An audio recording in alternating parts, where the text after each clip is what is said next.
وہ صلیبی فوج کے پیادہ سپاہی تھے جو مسلمان چھاپا ماروں سے بھاگتے پھر رہے تھے۔ رات وہ چھپ کر ذرا آرام کرنا چاہتے تھے، ایسی خوبصورت لڑکی نے انہیں حیوان بنا دیا۔ لڑکی نے جب دیکھا کہ انہیں صلیب کا بھی کوئی خیال نہیں تو اس نے اس امید پر بلند آواز سے بولنا شروع کر دیا کہ عماد جاگ اٹھے گا۔ اسے سپاہیوں نے گھسیٹنا شروع کر دیا۔ اچانک ایک نے گھبرائی ہوئی آواز میں اپنے ساتھی کا نام لے کر کہا، بچو، مگر اس کے بچنے سے پہلے ہی عماد کی برچھی اس کی پیٹھ میں اتر چکی تھی۔ دوسرے نے تلوار سونت لی۔ اس وقت لڑکی نے دیکھا کہ اس کے ہاتھ میں خنجر ہے۔ اس نے خنجر صلیبی سپاہی کے پہلو میں گھونپ دیا۔ یکے بعد دیگرے 2 اور وار کیے اور چلا چلا کر کہا، تمہیں زندہ رہنے کا کوئی حق نہیں، تم صلیب کے نام پر غلیظ داغ ہو۔ جب دونوں صلیبی ٹھنڈے ہو گئے تو لڑکی بے قابو ہو کر رونے لگی۔ عماد نے اسے بہلایا اور کہا، اب یہاں رکنا ٹھیک نہیں، ہو سکتا ہے زیادہ سپاہی ادھر آ نکلیں، ہم ابھی شوبک کو روانہ ہو جاتے ہیں۔ اس نے لڑکی سے پوچھا، انہوں نے تمہیں جگایا تھا؟ نہیں، لڑکی نے جواب دیا، میں جاگ رہی تھی اور گھوڑوں کے پاس کھڑی تھی۔ وہاں کیوں؟ گھوڑے پر سوار ہو کر بھاگنے کے لیے، لڑکی نے اعتراف کرتے ہوئے کہا، میں تمہارے ساتھ نہیں جانا چاہتی تھی۔ تم نے خنجر کہاں سے لیا ہے؟ میرے پاس تھا، لڑکی نے جواب دیا، میں نے پہلے ہی ہاتھ میں لے رکھا تھا۔ پہلے ہی ہاتھ میں کیوں لے رکھا تھا؟ عماد نے پوچھا۔ شاید اس لیے کہ میں جاگ اٹھوں تو تم مجھے قتل کر دو، لڑکی نے جواب نہ دیا۔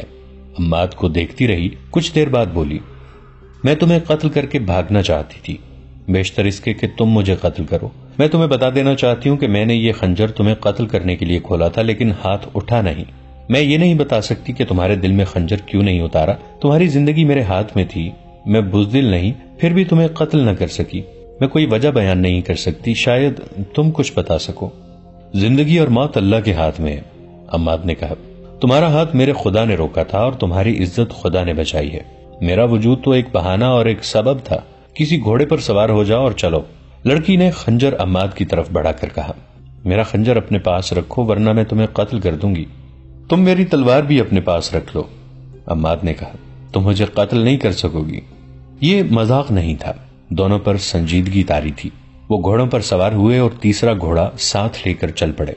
سورج نکلنے تک وہ اس علاقے میں پہنچ چکے تھے جہاں کوئی صلیبی سپاہی نظر نہیں آتا تھا۔ عماد کی اپنی فوج کے چند سپاہی اسے نظر آئے، جن کے ساتھ اس نے کچھ باتیں کی اور چلتے گئے۔ اپریل کا سورج بہت ہی گرم تھا، وہ منہ اور سر لپیٹے ہوئے چلتے گئے۔ دور سے ریت پانی کے سمندر کی طرح چمکتی نظر آئی اور بائیں سمت ریتلی سلوں کی پہاڑیاں نظر آ رہی تھیں۔ سفر کے دوران وہ آپس میں کوئی بات نہ کر سکے۔ گرمی کے علاوہ ان لاشوں نے بھی ان پر خاموشی طاری کر رکھی تھی جو انہیں ادھر ادھر بکھری ہوئی نظر آ رہی تھی۔ کوئی ایک بھی لاش سالم نہیں تھی۔ گدوں اور درندوں نے ان کے اعضاء الگ الگ کر دیے تھے۔ بعض لاشوں کی صرف ہڈیاں اور کھوپڑیاں رہ گئی تھیں۔ عماد نے لڑکی سے کہا، یہ تمہاری قوم کے سپاہی ہیں، یہ ان بادشاہوں کی خواہشوں کا شکار ہو گئے ہیں جو اسلامی سلطنت کو ختم کرنے برطانیہ، فرانس، جرمنی، اٹلی اور نہ جانے کہاں کہاں سے آئے ہیں۔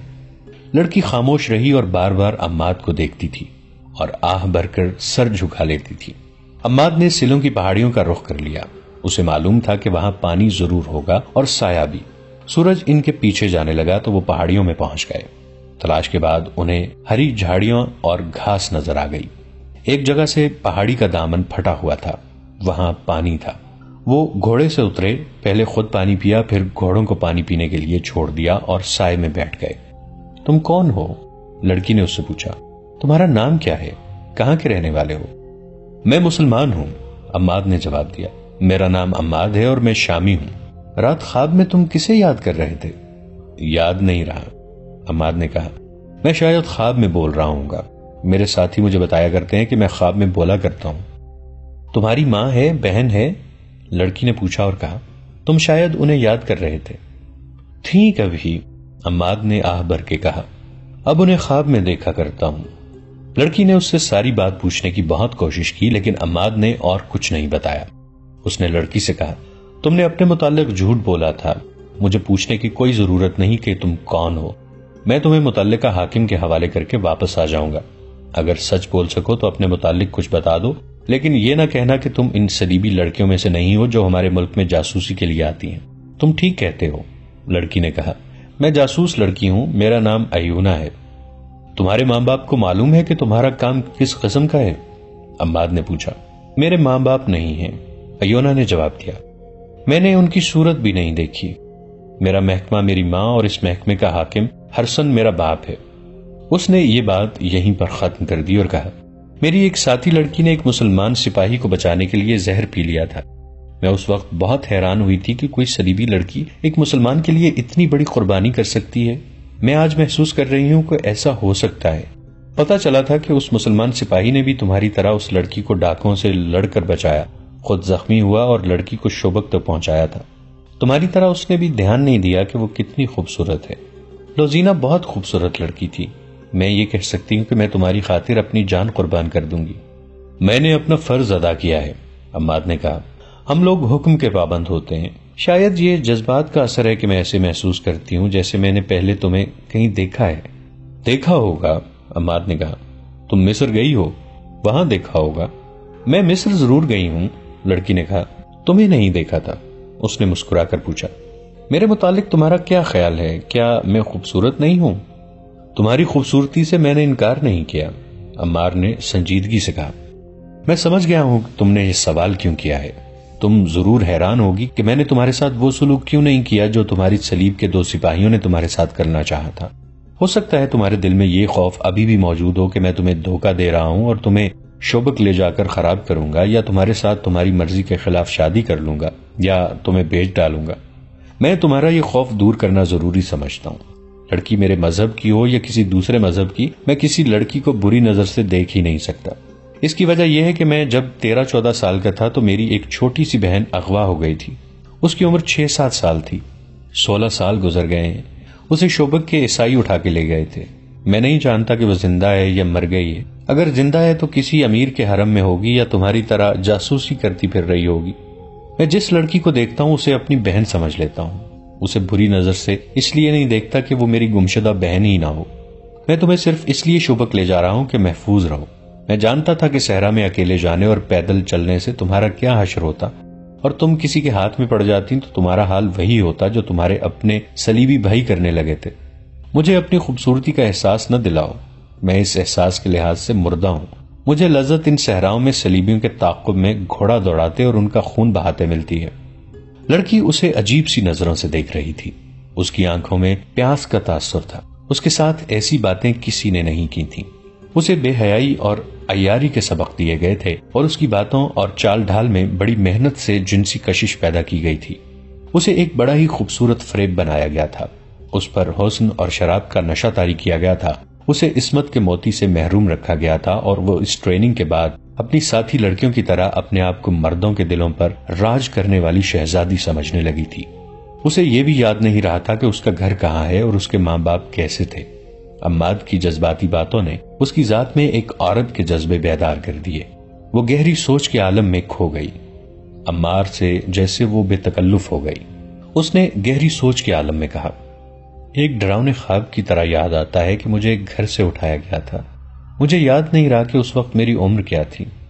اس نے اپنے بالوں میں دونوں ہاتھ پھیرے اور بالوں کو دونوں مٹھیوں میں لے کر جھنجھوڑا جیسے پرانی یادوں کو بیدار کرنے کی کوشش کر رہی ہو.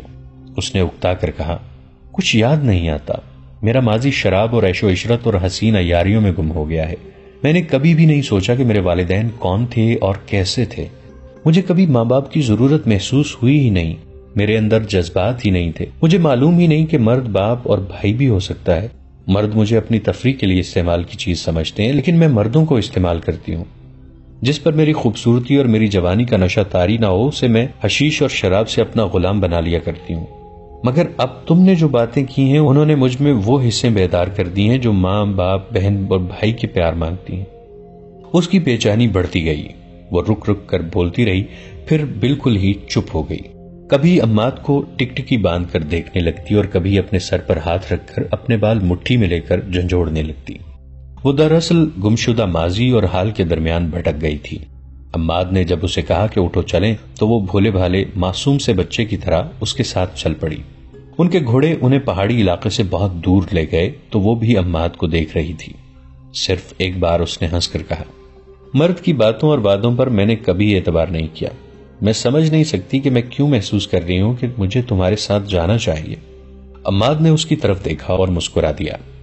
وہ جب شوبک کے دروازے پر پہنچے تو اگلے روز کا سورج طلوع ہو رہا تھا. وہ صحرا میں ایک اور رات گزار آئے تھے۔ عماد لڑکی کو جہاں لے جانا چاہتا تھا اس جگہ کے متعلق پوچھ کر وہ چل پڑا۔ گھوڑے شہر میں سے گزر رہے تھے، لوگ ایونا کو رک رک کر دیکھتے تھے۔ چلتے چلتے عماد نے ایک مکان کے سامنے گھوڑا روک لیا اور بند دروازے کو دیکھنے لگا۔ ایونا نے اس سے پوچھا، یہاں کیوں رک گئے؟ اس نے جیسے کچھ سنا ہی نہ ہو۔ دروازے کے قریب جا کر گھوڑے پر بیٹھے بیٹھے اس نے دروازے پر آہستہ آہستہ 2-3 ٹھوکریں ماری۔ ایک بزرگ صورت انسان نے دروازہ کھولا۔ یہاں کون رہتا ہے؟ عماد نے عربی زبان میں پوچھا۔ کوئی نہیں، بوڑھے نے جواب دیا، عیسائیوں کا ایک خاندان رہتا تھا، ہماری فوج آ گئی تو پورا خاندان بھاگ گیا، اب آپ نے اس پر قبضہ کر لیا ہے۔ بوڑھا ڈر گیا، اس نے دیکھا کہ یہ سوار فوجی ہے اور اس سے باز پرس کر رہا ہے کہ عیسائی کے مکان پر اس نے کیوں قبضہ کر لیا ہے، جبکہ سلطان ایوبی نے منادی کے ذریعے حکم جاری کیا ہے کہ کسی مسلمان کی طرف سے کسی عیسائی کو کوئی تکلیف نہ پہنچے ورنہ سخت سزا دی جائے گی۔ بوڑھے نے کہا، میں نے قبضہ نہیں کیا، اس کی حفاظت کے لیے یہاں آ گیا ہوں، میں اسے بالکل بند کر دوں گا۔ اس کا مالک زندہ ہے، وہ مسلمان ہے اور 15-16 سال سے بیگار کیمپ میں پڑا ہے۔ کیا امیر مصر نے انہیں کیمپ سے رہا نہیں کیا؟ عماد نے پوچھا۔ وہاں کے مسلمان اب آزاد ہیں لیکن ابھی کیمپ میں ہی ہیں، بوڑھے نے جواب دیا۔ ان سب کی حالت اتنی بری ہے کہ قابل احترام سالار اعظم ایوبی نے ان کے لیے دودھ، گوشت، دوائیوں اور نہایت اچھے رہن سہن کا انتظام وہیں کر دیا ہے۔ بہت سے طبیب ان کی دیکھ بھال کر رہے ہیں، ان میں جن کی صحت بحال ہو جاتی ہے اسے گھر بھیج دیا جاتا ہے، وہاں جو رہتے ہیں انہیں ان کے رشتہ دار وہیں ملنے جاتے ہیں۔ اس مکان کا مالک بھی وہیں ہے، ایک تو اس کا بڑھاپا ہے اور دوسرے کیمپ کی 15-16 سالوں کی اذیتیں۔ بیچارہ صرف زندہ ہے، میں اسے دیکھنے جایا کرتا ہوں، امید ہے صحت یاب ہو جائے گا۔